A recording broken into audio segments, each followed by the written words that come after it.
Estamos de volta com o líder espírita Sidney Carvalho, dentro do nosso quadro Encontros Interreligiosos. E o tema de hoje são as fontes.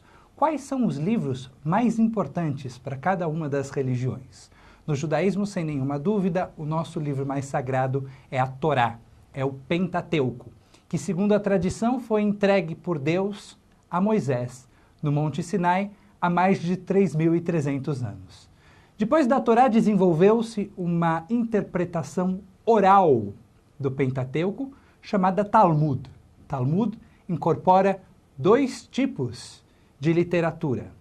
Uma é a Mishnah, escrita do ano 50 antes da Era Comum até o ano 250 depois, e a partir desse momento começa a ser redigida a Gemara, que são discussões em aramaico sobre o texto mishnaico. Todo esse corpo de lei em conjunto é chamado de Talmud.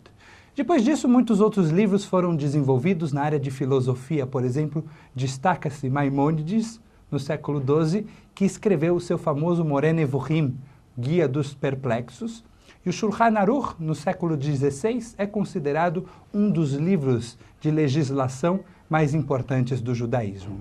Ainda hoje, no século XXI, são escritos livros importantíssimos de pensamento judaico, e as responsas, Shelot e Tshuvot, são a forma mais contemporânea dos rabinos lidarem com questões novas.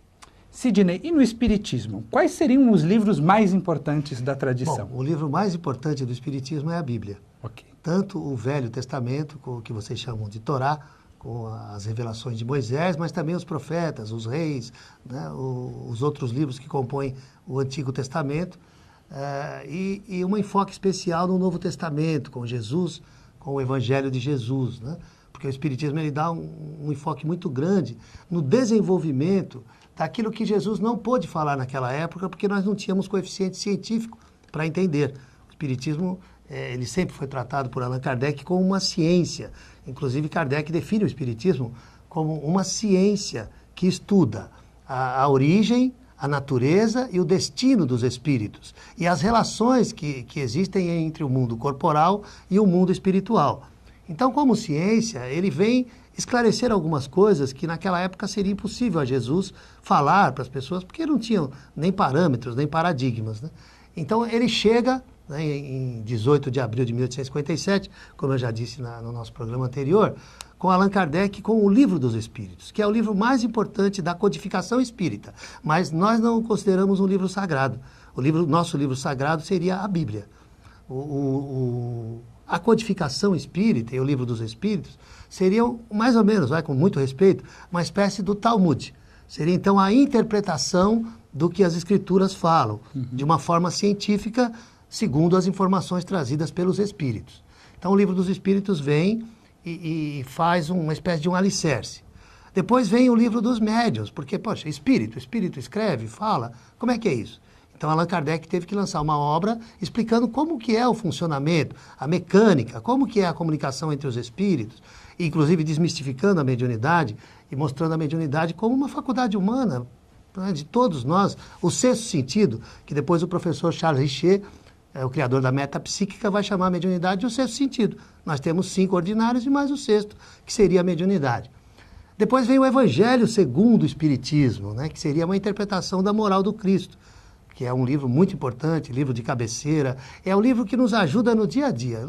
Vocês, judeus, devem ter também aquele que quando você está apertado, você abre ele te dá uma resposta, quando você está triste, você abre ele te dá um ânimo, e assim por diante. O nosso é o Evangelho segundo o Espiritismo. Esse livro é de que época?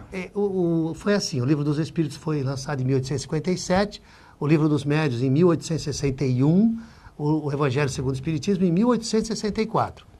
Depois, em 1865, Allan Kardec lançou O Céu e o Inferno, ou A Justiça Divina segundo o Espiritismo, que é uma análise da justiça divina bastante complexa, analisando o céu, o inferno, a doutrina dos anjos, dos demônios, das penas eternas. É um livro muito profundo. E em 1868, um ano antes dele falecer, Kardec faleceu em 1869, ele lançou um livro chamado A Gênese, Os Milagres e as Predições segundo o Espiritismo, onde ele faz uma análise da Gênese, inclusive da Gênese mosaica, falando assim de uma forma bastante científica, bastante objetiva. Depois, nós temos um livro chamado Obras Póstumas, que foi editado 21 anos depois que Kardec morreu, com materiais que ele deixou. Mas, basicamente, são o livro sagrado, a Bíblia, e os 5 livros de interpretação da Bíblia e dos ensinamentos dos Espíritos. Muito obrigado, Sidney. Na próxima semana estaremos juntos, se Deus quiser, para continuar conversando com Sidney Carvalho, líder da comunidade espírita, dentro do nosso quadro Encontros Interreligiosos.